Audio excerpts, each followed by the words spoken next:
उमर खालिद और शर्जिल इमाम की जमानत का मामला एक बार फिर चर्चा में है। दोनों ने जेल से बाहर आने के लिए दिल्ली हाई कोर्ट का दरवाजा खटखटाया है, लेकिन दिल्ली पुलिस ने उनकी राह में बड़ा अड़ंगा लगा दिया है। पुलिस ने दोनों की जमानत का विरोध करते हुए कहा कि उनकी नई याचिकाएं कानूनी तौर पर टिकने लायक नहीं है। अब सवाल सिर्फ इतना नहीं है कि पुलिस जमानत का विरोध क्यों कर रही है। असली सवाल ये है कि जब दोनों लंबे समय से जेल में हैं और ट्रायल भी चल रहा है, तो क्या बाद में आए सुप्रीम कोर्ट के फैसलों के आधार पर उनकी जमानत पर फिर से विचार किया जा सकता है। यही सवाल अब दिल्ली हाई कोर्ट के सामने है। मंगलवार को दाखिल अपने हल्फनामे में दिल्ली पुलिस ने कहा कि उमर खालिद और शर्जिल इमाम को पहले ही सुप्रीम कोर्ट से जमानत नहीं मिली है। पुलिस ने जनवरी 2026 के सुप्रीम कोर्ट के फैसले का हवाला देते हुए कहा कि अदालत ने दोनों की भूमिका दूसरे आरोपियों से अलग मानी थी, लेकिन मामला यहीं खत्म नहीं होता। इसी केस में सुप्रीम कोर्ट ने गुलफिशा फातिमा और कुछ दूसरे आरोपियों को जमानत दी थी, जबकि उमर खालिद और शर्जिल इमाम को राहत नहीं मिली थी। हालांकि दोनों को आगे चलकर फिर जमानत मांगने का रास्ता दिया गया था। इसके लिए शर्त रखी गई थी कि संरक्षित गवाहों की गवाही पूरी हो जाए या सुप्रीम कोर्ट के उस आदेश को 1 साल पूरा हो जाए जो भी पहले हो। अब उमर खालिद और शर्जिल इमाम अपनी नई जमानत याचिकाओं में सुप्रीम कोर्ट के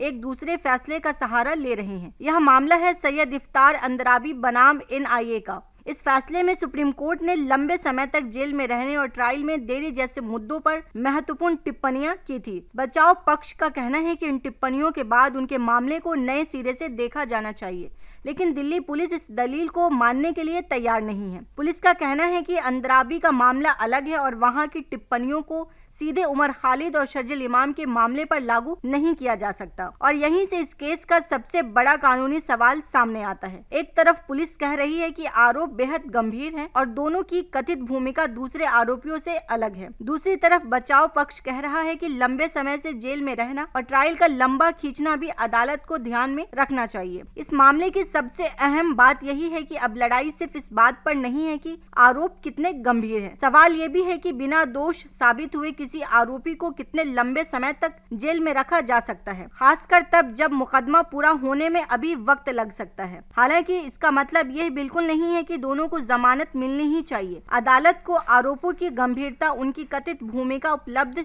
सबूत, ट्रायल की स्थिति और हिरासत की अवधि, इन सभी पहलुओं को देखकर फैसला करना होगा। इससे पहले कटकड़डुमा कोर्ट ने दोनों की तीसरी जमानत याचिकाएं खारिज कर चुका है। कोर्ट ने यह भी माना है कि गुलफिशा फातिमा और अंद्राबी से जुड़े फैसलों के बाद कुछ कानूनी सवाल उठे हैं, जिन्हें बड़ी पीठ के सामने भेजा जा चुका है।